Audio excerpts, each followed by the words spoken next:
Shades of Blonde show. I'm Missy Day. And Jill Branson. And with us right now is our friend Delinda Lane, who is a fun, fearless female. Oh, thank you. As with you girls, and I've got my blonde. Yes, you do. That's right. That's So we're right. 2.5 blonde. Yeah. That's right. For sure. So thank you for having me. This is fun. Well, thank you for being on the show. That's awesome. We are very excited to have you Thank you. because you're just so bubbly, and we were talking about positive earlier. This is positive. Yes. Well, And people that thank make you you. feel good. Yes. Thanks. Yeah, I just feel like there is always another option. It takes matter of fact, I think it takes more energy to be negative. So It does. You can there's always, a positive way and a negative way, and we get to choose that. We get to choose if we want to be negative or if we want to be positive and have that kind of Right. an influence on people. So yeah, that's kind of part of my gig. So speaking of that, so you have your Wow the World. You have Fun Fearless Females.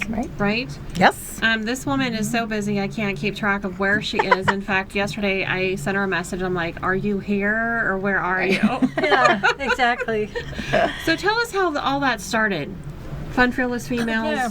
Well, I want to hear the story. Okay. Well, very interesting story. I've always been a singer, so my whole life I've been a singer, and I had just finished my CD and had a new website and all that about music, right? And doing everything I knew to do, but it wasn't happening. So I went out and looked for a coach, and found an artist coach. This time I was going to do different, not a life coach or a business coach. I wanted an actual artist coach. Oh. And so she said, okay, I'm going to go look at all your stuff. I was doing voiceovers and I'm an actor and different things like that. And so she said, let me look at your stuff and then we'll have our talk, the first talk. Mm-hmm. So when we had our first talk, she said, well, Delinda, I know what your problem is. And I said, you do? We haven't even had our talk yet. How can that be, right? And she said, well, honey, anytime somebody says, well, honey, there's a foot going to drop or something. Happening. And she said, your friends love you and your women and your people at church, and they're going to always come listen to you sing, but you're never going to be a headliner. They're not going to bring you in as a main event. And I'm thinking, well, thank you. Just get my heart. She said, but your age helps you because you're a speaker. And I said, no, I'm not. And she said, yeah, you are. And she said, what have you been doing? And, Mary Kay director for 20 years. She said, well, did you ever speak in front of people? Yeah. Did you ever do training? Yes. So all those things that I was doing, I never saw myself as a speaker. And don't you find with your clients, a lot of times they're already doing the thing, they just haven't put a name on it. They don't know it yet, right? And so her first assignment to me was go out and find 8 topics that you want to speak on. She said, go through all the magazines and watch TV. And I was like, you're telling me to watch TV? It's like, what?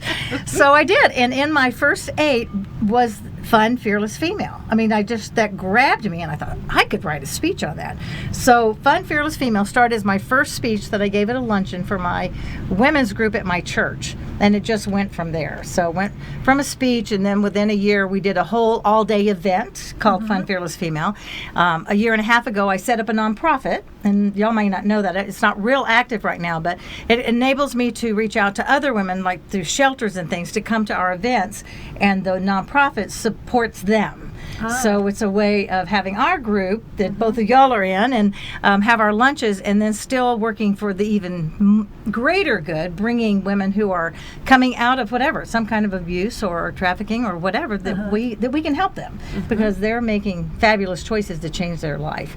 So does that answer your question? That's kind of the quick, simple version. That's awesome, because I didn't know that whole story of how all that started. Yeah, I don't say it every time, so it's nice. Thank you for asking, so that people kind of see where that came from. And then because I built my like I said, I was a Mary Kay Pink Cadillac director for 20 years, and I built my main unit and everything was in Kansas City. So when Bill and I moved out here about 12 years ago, my kids had graduated there in Kansas City, and they moved on to other places, and Dad was living out here, and like, why do we keep going back to Kansas City when we love it out here? So that's what we did. Well, in the meantime, they both have moved back to Kansas City, and I have a lot of friends. So I just put it out there about 18 months ago, and it was originally called Fun, Fearless Female Christian Women of Kansas City. It's now National Christian Networking Group because it's spreading, across the country here and in Kansas City. So it just kind of keeps spreading. Basically, God keeps opening up doors to bring Christian women together. That's the main thing that I do, is bring Christian women together. So how do you split your time? And how do you Right. keep track of that? Well, sometimes I keep better track than others. So I'm in Kansas City every second week of the month. So, and sometimes it goes into the third week. And my daughter is expecting our first grandchild. Oh, yay. Woohoo! I know, June the 4th, so we're excited Awesome. about that. So when I leave in May, I'm pretty much, after our luncheon here, I'm pretty much going to be gone the second half of May and all of June, anticipating the baby and being there for her. But in general, I'm there the second and or third week of the month, and I'm always here the first and the fourth. So it helps me to have that consistency. So in Kansas City, I hold meetups. Meetups are the most awesome things. I mean, if y'all do much with the meetup kind of groupings, I just find they're fabulous, and it really is working well in Kansas City. That's what women kind of are going to, is just doing meetups of all different kinds. And so that's what's really helped. So when I go to Kansas City, I hold 7 different meetups every day in that second week. So I come home exhausted. I guess so. So if you think about the lunches here, I'm doing that every single day, and then I'm spreading to some little side towns. Like I'm going to Emporia, which is an hour and a half south, and I'm going to start in Topeka, which is about 45 minutes to an hour outside of Kansas City. And so using that as a hub, like I do here. Wow. So do you have plans? I'm sorry. Do No, you I have- was just going to say I'm tired. I'm tired now. That's a lot. It is a lot. I mean, for networking, because you're networking. I am that's networking, What you're yeah. doing. That's a lot. Yeah, and the fun thing is that they are amazing women. I mean, like you guys. I didn't know y'all 2 years ago, about 2, maybe 3 at the most, but I think it's been about 2. And networking has just opened up so many beautiful friendships, but as well as just ways of I'm using and hearing of products I never even knew were in existence. right. Exactly right. My brain just a really, really good friend of mine had an expression. I used it in my book, and y'all probably remember it. And it's like, take the girdle off your brain. And so it's just like, wow, the girdle's gone. My brain is open. So just to see what opportunities are out there and how many wonderful people you can meet by networking. Right. It's just an amazing thing. And I wish I had known about it, or wish people were doing it. I think I've always been a networker. Just Right. my dad was in the Air Force, and we moved every 2 to 3 years, so I had to learn early To meet how to meet people. Right. And so that's been a big part of, I think, of why I can do what I do, is because I've sort of had to do that my whole life. That's part of my story. That's part of her story. Part of her story. I know, my Okay. story. So now we want to know. Yes. She had a question for you. She does? Yes, she did. I did? Yeah, you did. You What were is going to it? ask her about her speaking. Oh, yes. Her So tell us speaking. about your new project. Oh, I love it.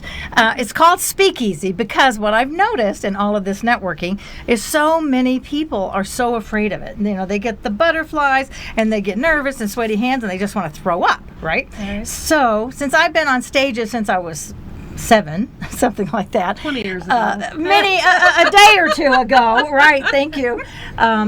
I've learned some tips. I've learned some ways to be able to do that, to take those nerves that just start really getting to you and turn that into positive energy for yourself, so that you use that to energize you. And then at the end, go ahead and be nervous and shake. It doesn't matter, but using that to empower you before you speak. And so the classes, so I have 3 levels. The first one is just a beginning workshop where we pretty much take their 1 minute or help them come up with their 1 minute, so and then begin to stand, and the things that you can do before you walk into a room, because it's how you prepare. Y'all would Right. agree. It is all about how you prepare beforehand. So if you go in and you already know what you're going to say, and you already know that you need to take, and the biggest tip I can give, so if y'all want to know, the biggest tip is breathe. I mean, it just really is. It's so easy, but it's like, I just had to and do that. then As you see, I talk a million miles an hour. So breathing, sometimes I'll be in the middle of a speech. Sometimes like if I'm doing a message on Sunday mornings or something, and I'll just kind of, well, you guys probably need me to slow down a little bit. Right. And my mother, every time I'm speaking, she'll say, honey, just remember to slow down. And it's like, oh, yeah, slow down. But breathing helps. So if you learn to just kind of breathe, get mentally prepared, and then when you stand up, it's so much easier. So that's what I cover in that first workshop. And then the second and third, just expand from that, really working on like a 5 or 10 minute presentation, or if somebody has a work presentation that they need to do, a business presentation, so then we can work on that in those other levels. Awesome. So how can people get a hold of you? All right. I would love it. You can actually call me. I like to get phone calls, and it is 702. And when I was at Mary Kay, I got tired of phone calls. I had so many. But now I like phone calls. 702-510-1212, or go to Delinda Lane, that's Layne, DelindaLane.com. Awesome. Thank you so much, Delinda, for coming on the show today. Thank you for It's been asking fun. me. This is great. And can I give a quick shout out? Missy's the one who said, Delinda, why don't you just teach speaking? And I was like, well, what? Again, one more thing I've been doing for 20 years, right? So I really want to give her the kudos and the shout out for, we're having a great dinner. And she said, so why don't you just teach speaking? Well, I don't know. Never thought about it. So thank you for that. You're welcome. So, You're anyway, welcome. thanks for allowing me to be here. Thank you so much. And stay tuned for our next segment.